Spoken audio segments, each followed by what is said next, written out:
Assalamualaikum warahmatullahi wabarakatuh. My name is Muhammad Afif Izabidi. Now I am going to present the technical summary of chosen project design.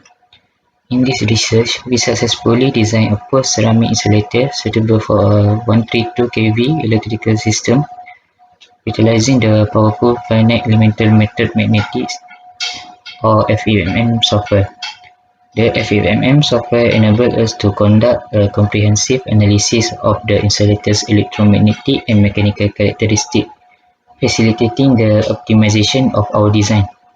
Furthermore, the FEMMs play a crucial role in evaluating the pollution performance of the insulator, allowing us to simulate contamination effects and explore countermeasures such as shading arrangement and glaze coatings. By improving the insulator resistance to pollution and ensuring reliable performance across diverse environmental conditions, this study drove the design project forward. Overall, our thorough analysis and optimization, made possible by the FEMM software, resulted in an optimized post-ceramic insulator design that guarantees the necessary electrical insulation, mechanical stability, and pollution resistance for dependent operation in 132 kV electrical system. The software capability in simulating electric field, mechanical stress, and pollution performance were instrumental in achieving an optimized design that meets the stringent requirements of 132 kV application. That's all for me. Thank you. Assalamualaikum warahmatullahi wabarakatuh. My name is Muhammad Amir Hamida, AE100056. So today I'm going to present about technical summary of finite element analysis, which is as known as FEA. So the function of finite element analysis is to examine it using the finite element method and to stimulate physical phenomena, eliminating the need for physical prototypes and allowing for component optimization. It also provides a rough solution to these issues.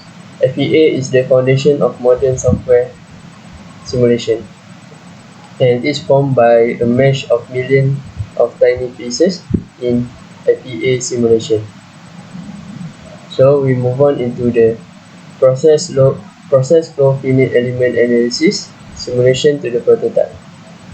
So during this project, our group create a ceramic post insulator of 432 kV high voltage transmission line insulator, and we discuss the result of preliminary research and describe the distribution of electromagnetic field, voltage, output, the data gathering, analysis, and reporting. So on the right side of the slide is the flowchart of simulation of the project. So in the beginning, we must have data accumulation of post insulator, and we design 2D prototype, insulator properties and boundary condition, and we proceed to prototype simulation. So what if the simulation success? We can measure the data, electric field and voltage analysis, and we make a report. So that's all for me. Thank you. Bismillahirrahmanirrahim. Assalamualaikum. My name is Vicky Ali Besbawi. My matrix number is AE100041. I will show you the simulation to identify the electric field in the insulator. I'm using FMM as our software. So first of all, this is our design. We design this which look from the 132 kV insulator post ceramic. So we put the material on the top. This is iron, and the others is this is air, and the body of the insulator is porcelain. This is in normal condition. So we can mesh first, then we try this and we can see the result. As you can see, this is the voltage. It shows the result of the voltage. So if you want to see the electric field, we just setting here, and you can see this is the result of the electric field for our insulator. If you want to see the graph, we need to plot first from here to here, and just if you want to see the voltage graph, we choose this. This is the result of this is the graph. Okay, next this is the design for the insulator in wet condition. We just added this, we add a curve to act as our wet, and just put the material at here, which is we put the water at 20 Celsius. So all the material we can find from the properties here, and we can add it from the materials library. As you can see, if you want to add water, you can just choose it and drag it. Okay, so we will run it, mesh first, and then we get the result. This is the electric field for the wet condition. Now we see for the voltage. This is for the voltage. So right now I will show you for the contaminant. We choose ash as our contaminant. We can just change the material, add this and water, or the water here, which is we change it like this. We choose here first and right click and just choose the ash, and we need to change all of this. Okay, let's stop ash. So the ash material is does not have in the materials library, so we need to add we have to add property. So this is the relative humidity for ash. We find it from the Google.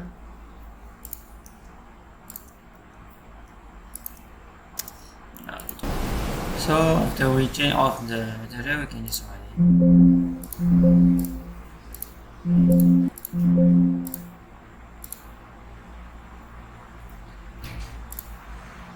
Now this is the result for the voltage.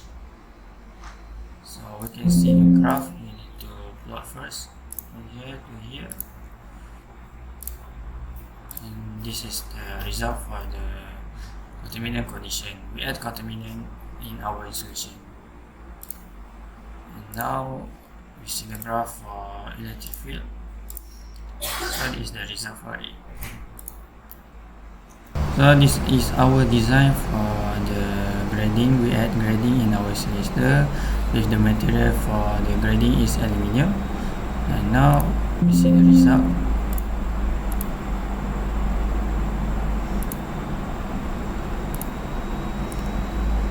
This is the result for the voltage and for the electric field. Only this, and to look for the graph is here. This is the result for the grading with add grading, and this is for the electric field. Yes, that's all. I think that is from me. Thank you.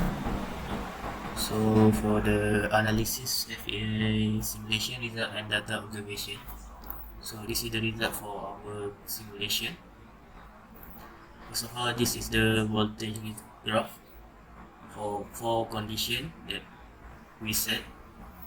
So for the first, dry with air, and as we can see for the graph, it's decreasing from 7.18 to 5.8. So, and for the wet with air, as you can see, it's also decreasing from 7.5 to 6.5, 5.7. And for contaminant with air, the potential will also start with 7.8 and decreasing to 6.0. And lastly, for injection voltage for dust condition for grading with air, as we can see from 5 something and to also decreasing to 5.0. And next, for the simulation result for electric fields, so it's also with for condition. And for the graph dry with air, as we can see, it first decreasing, and at some point at length 400 and 400 and a half, we can see the electric field is increasing again. At the same, electric field is up. So for the wet with air, we can see is also the pattern of the graph is the same. From start, from 5.5 is decreasing, and at length 450 is increasing again, but not as much as wet with air. And for the contaminant with air, we can see it start from 4.510 and it's decreasing and it's increasing again to the same value. And lastly, for the grading with air, as we can see, it start really high, 1.2, and at some point it increasing again, but not as much as the value from the start. So that's all for result for the data observation. Assalamualaikum. My name is Muhammad Afiq bin Aharul Nisam. My metric number is AE190052 and I'll be presenting about safety risk assessment. Our title of the experiment is HVSC test on 132 kV post ceramic insulator. All of our members will be responsible to carrying out this experiment. So next is the purpose of the experiment, which is to investigate any possibility, visual corona, flashover, survival system voltage. So the schematic diagram show is the HVSC test on insulator. So next is the procedure of the test. So this test is powered by a resonant transformer, which is 415 volt for 650 kilovolt, and the voltage of the transformer output is determined using capacitance divider.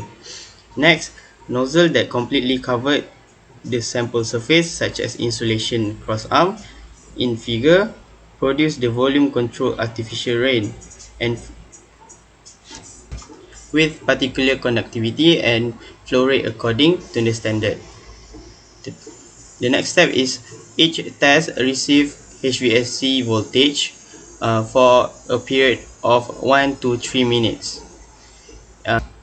Dry condition test must be carried out first. The sample surface is not given any artificial raining. When HVSC voltage is supplied to the specimen, the data is collected through the current and voltage measurement, visual corona build-up on fittings of surface, flashover, occurrence of damage, and else. And lastly, in this test, sufficient clearance of the testing area are required to prevent unnecessary flashover to nearby equipment or object that could cause damage or danger to themselves, and most important to us, human. So next is hazard and possible consequences. There are 4 hazard and possible consequences, which is electric shock from high voltage, trips, fire, and slips from loss of water used to wet samples. So for electric shock, the person carrying out the testing or those close to equipment will be at risk. So to minimize the risk of the electric shock, all leads leaving from cage have earth shot taken at earth end of sample. Voltage measurement taken with commercial voltage probe. And warning light sign are placed on the cage. The severity of this hazard is 5 and likelihood is 1, risk rating is 5, and risk are the risk acceptable? Yes. So the second one is trip. So the person entering the cage will be possible to be exposed to the risk, and the control measure applied to eliminate or minimize risk is any leads that cannot be routed away from walkway to be covered with rubber matting, and leads to be routed away from walkway where possible. The severity is 1, likelihood is 2, and risk rating is 2. Are the risks acceptable? Yes. And the third one is fire, and the person within the building can be harmed by the fire. So to minimize the risk, a smoke detector are placed above a sample to provide audible notification of any fire. Fire extinguisher available in the laboratory, and detector linked into control equipment to isolate HV supply in the event of operation. So the severity is 3, likelihood is 1, risk rating is 3, and are the risks acceptable? Yes. And lastly is slips from loss of water used to wet samples. The person who enter the cage and conduct will be exposed to this risk. So to control and eliminate the risk, so to minimize the risk, careful handling of water to take place with no more than is required to be placed within cage, and any liquid spillage to be mopped up immediately. The severity of this slip is 2, and the likelihood is 2. Risk rating is 4, and are the risks acceptable? Yes. That's all from me. Thank you.